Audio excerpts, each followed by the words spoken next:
सोचिए कि यहाँ पे आप होते तो अपनी लिए काफी कैसा चाहते। आप सबसे आशीर्वाद का अपेक्षा रखते हैं और आशीर्वाद का कामना। तो मैं अपना परिचय बता दूं। मेरा नाम डॉक्टर जगजीवन प्रसाद हरिजन, मेरा घर नेपाल में है और मैं इस रिएक्शन में आने का एक ही कारण था, मेरा अपना हेल्थ इशू। आप लोगों को मैं छोटा सा परिचय बताऊंगा। मैं एक सरकारी डॉक्टर था। मैं नेपाल के सरकार के एक प्राथमिक स्वास्थ्य केंद्र में मेरा पोस्टिंग था। मैं वहाँ ड्यूटी कर रहा था और मेडिकल क्षेत्र में लगभग 15 वर्ष हो गया मुझे काम करते करते। और सरकारी जब मैं बहुत ज़्यादा दिन तक नहीं किया, लगभग 5 वर्ष तक किया। उसी के दौरान में मेरे शरीर में थोड़ी थोड़ी समस्या आने लगी। और समस्या क्या आने लगी, मुझे ब्लड प्रेशर का जो आप लोग समझ रहे होंगे, मैं मरीज हो गया। बीपी मेरा बढ़ने लगा और शरीर बहुत ज़्यादा मोटा होने लगा। तो ऐसे करते करते मेरा प्रेशर बढ़ता था, घटता था, बढ़ता था, घटता था। तो एक चीज़ मुझे आभास था, मेरे दिमाग में कभी कभी आता था कि अगर मुझे ब्लड प्रेशर की अगर दवाइयाँ खानी पड़ी तो मैं अंग्रेजी दवाई नहीं खाऊंगा। मुझे शुरू से मेरे दिमाग में था, क्योंकि पढ़ा लिखा था, मुझे अनुभव था। मैं आप लोगों को एक सूचित भी करना चाहूँगा, आप जितने घटनाएं देख रहे होंगे, जो लोग बीपी का दवा खाते हैं वही दवा उनको मारती है। जो लोग शुगर का दवा खाते हैं वो शुगर का दवा उनको मारती है। इस बात पे कितने लोग एग्री करते हैं? वाह, बहुत बढ़िया, जबरदस्त जानकार हैं। क्योंकि शुगर क्यों मारती है? क्योंकि आप लोगों को मैं बता दूं, शुगर वाला मरीज शुगर कितना ही हाई हो जाए उसको कुछ बिगाड़ नहीं सकता है। वो इंसान मरेगा नहीं, उसका भीतर का लीवर, किडनी, आँख एक खराब होगा, लेकिन जैसे ही शुगर का दवा खाते रहे, चेकअप नहीं कराए और शुगर का लेवल एकदम जब घट जाएगा, उसको बोलते हैं हाइपोग्लाइसेमिक शक। जब हाइपोग्लाइसेमिक शक होता है तो आदमी ऑन द स्पॉट डेथ हो जाता है। ये बहुत खतरनाक स्टेज होता है, इसमें कोई कुछ नहीं कर सकता। अगर आप समय से अस्पताल पहुंच गए तब तो इलाज हो सकता है, अन्यथा आपको ऑन द स्पॉट वही डेथ हो जाता है। बीपी वालों का भी वही हरकत होता है, दवा खाते हैं, ब्लड प्रेशर फ्लक्चुएट करता है, नीचे ऊपर जाता है, लेकिन वही दवा उनको क्या करता है, मार डालता है। हमको ये सारी बातें मालूम था। मेरे कई साथी डॉक्टर्स थे, वैद्य थे एलोपैथ के, तो मैं सोचा अगर मुझे दवा खाना पड़ा तो मैं इन्हीं लोगों से सलाह लूँगा और इन्हीं लोगों के सलाह के अनुसार आयुर्वेदिक दवा खाऊंगा, अन्यथा मैं एलोपैथ का यूज नहीं करूँगा। इसी क्रम में क्या हुआ, मेरा जहाँ पोस्टिंग था, मेरे जो अपलाइन कहा जाए, जिन्होंने मुझे इस रिएक्शन को इंट्रोड्यूस कराया, मुझे रिएक्शन में ले आया, वो लगातार हमको 2 वर्ष तक फॉलो किए। आप लोग कितने वर्ष तक, कितने दिनों तक न्यू प्रोस्पेक्ट को फॉलो करते हैं आप लोग बताएं? वो हमको 2 वर्ष तक फॉलो किए। हमारे हेड पोस्ट में आकर के ऐसे चाय की बोतल लेकर के आते थे, घोल के रख देते थे, बोलते थे सर इसको खाइए पिए, आप स्वस्थ रहेंगे। तो एज अ डॉक्टर होने के नाते मेरे दिमाग में यहाँ से इधर नहीं जाता था। अरे भैया तू आ गया अब मुझे ये चाय वही पीने का बताने के लिए। मैं सारा चीज जानता हूँ। ये क्या था मेरे अंदर? ईगो था, घमंड था। लेकिन एक इवेंट होता है, मैं बताऊं मेरे सामने, मैं अपने क्लिनिक पे एक मरीज को चेक कर रहा था। उसी समय मुझे प्रेशर ने झटका मारा और मैं वहीं गिर पड़ा। जब गिरा तो पूरा पसीने से लथपथ हो गया, पसीने से भीग गया और लेटा करके मुझे लेटाए लोग। लेटा करके कुछ लगभग आधे घंटे के बाद में मुझे जब होश आया तो मुझे एक ही चेतना हुआ दिमाग में कि मैं अपना हाथ पैर चलाऊं, हाथ पैर चला करके देखूं मेरा हाथ पैर सलामत है या नहीं है। तो जब मैं अपना हाथ पैर दोनों पैर चलाया, हाथ चलाया और मैं बोल भी पा रहा था, तो मैं ऊपर वाला को बहुत बहुत धन्यवाद किया। हे ऊपर वाला, हे मालिक, हे गॉड, मुझे सुरक्षित कर लिए, आपको बहुत बहुत धन्यवाद। और उसी क्षण मैं विलंब ना करते हुए मैं उनको बुलाया। मेरे अपलाइन जो मुझे इंट्रोड्यूस कराए उनका नाम है राजकुमार यादव। मैं चाहूँगा उनके नाम पे जबरदस्त ताली हो जाए।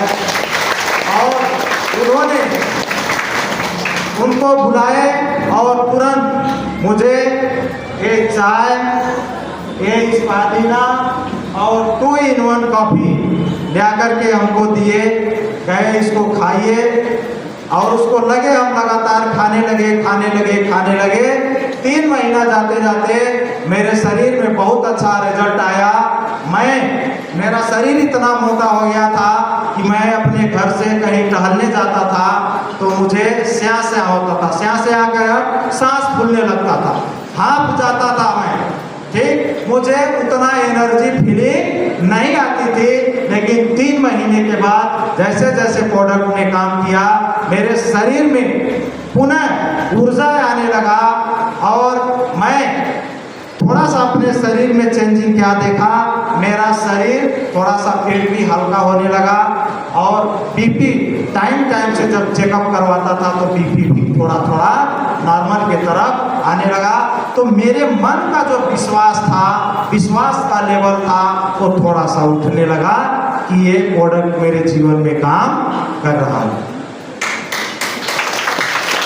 और वहीं से मैं प्रोडक्ट को इस्तेमाल करते गया और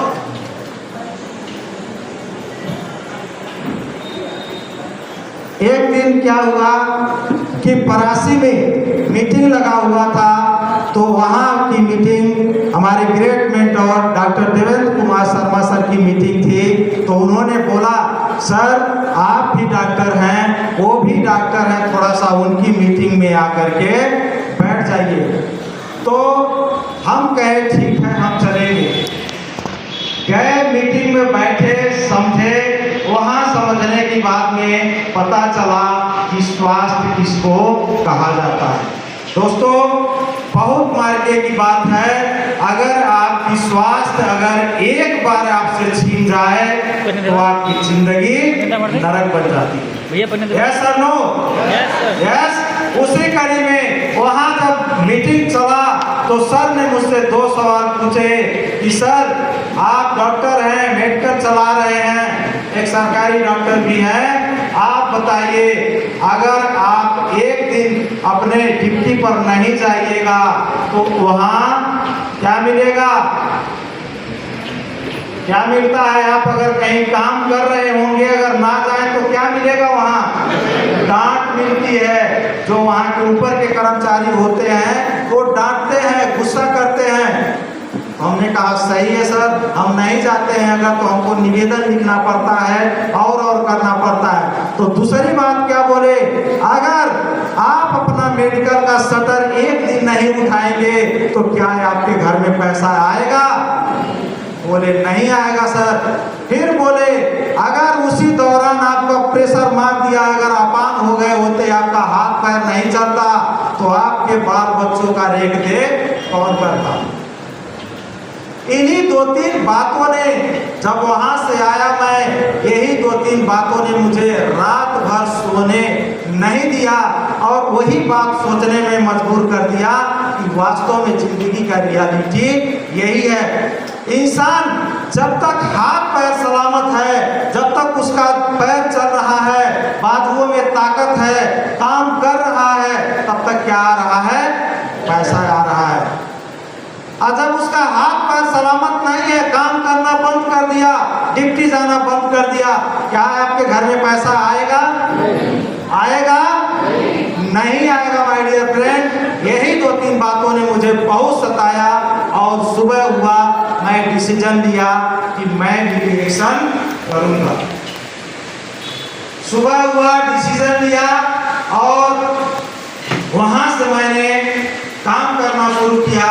जैसे ही शुरू में तो बहुत कठिनाइयां आई, बहुत परेशानियों का सामना करना पड़ा। जब फील्ड में निकलते थे बहुत सारे लोग ताना बाना कसते थे। ये डॉक्टर है, सरकारी डॉक्टर था, रिजाइन दे दिए हम। जब मेरा स्वास्थ्य ठीक हुआ उसके बाद में सरकारी डॉक्टरी को रिजाइन मार के फेंक दिए करके मैं आपका नौकरी नहीं करूंगा। वहां से रिजाइन मारा और डीएक्शन का बैग उठाया, निकल गया फील्ड में। फील्ड में जा करके बताने लगे लोगों को। वहां बहुत सारी दिल को दुखाने वाली बातें बोलते हैं लोग, आप लोगों को भी शायद बोलते होंगे, सुनाते होंगे। बहुत सारे ताना बाना भी कसे लोग, ये साला डॉक्टर है या बेवकूफ है, यहाँ तक कहने वाले भी लोग हैं।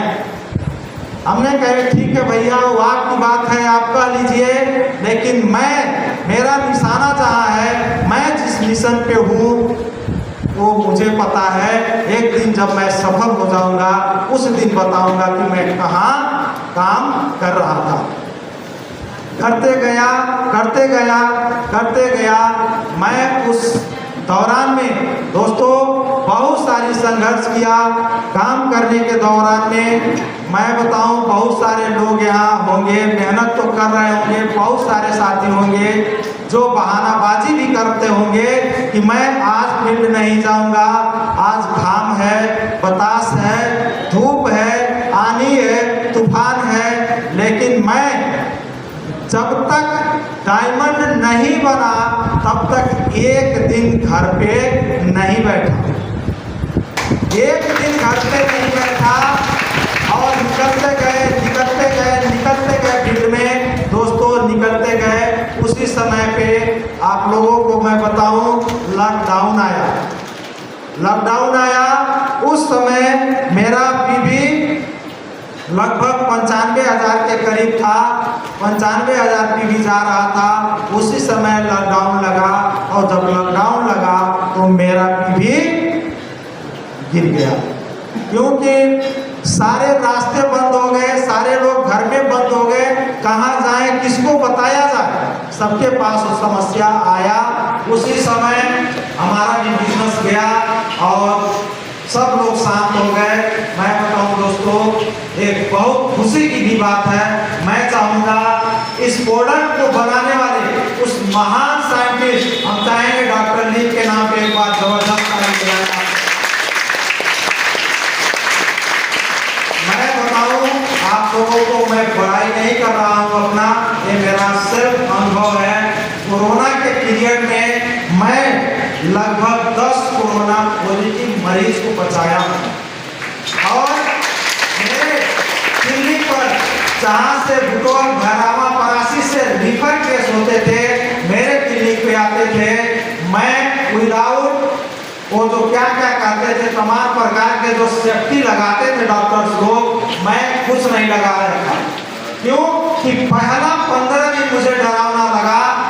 तो मैं अपने जो मेरे डॉक्टर हैं, डॉक्टर देवेंद्र कुमार शर्मा सर के लिए जबरदस्त ताली दी से मैं उनसे कंसल्ट किया, सर ऐसी बात है। तो बोले कुछ नहीं, मत डरिए, RGGL ले जाइए, RGGL स्पारिना 2 in 1 खाइए दबा करके, कुछ नहीं होगा।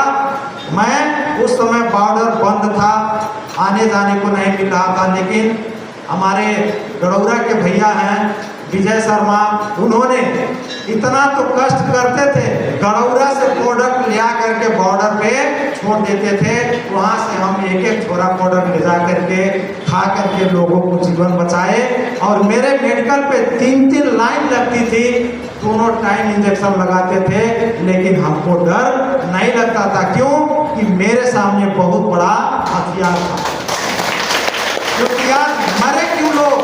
क्योंकि सारे डॉक्टर जब हैरान हो गए कोरोना काल में, तो एक ही फंडा निकल के आया, बोले लोग कि अपना अपना इम्यूनिटी पावर को बढ़ा लीजिए। क्या बोले डॉक्टर लोग? अपने अपने इम्यूनिटी पावर को बढ़ा लीजिए, ये कोरोना कोई रोग नहीं है, ये सब ठीक हो जाएगा। मैं उस बात को समझा, प्रोडक्ट को दबा करके खाया और बहुत सारे लोगों का आशीर्वाद भी मिला। अभी भी लोग जिंदा हैं, बोलते हैं बाबू तू नहीं रहता तो हम मर गए।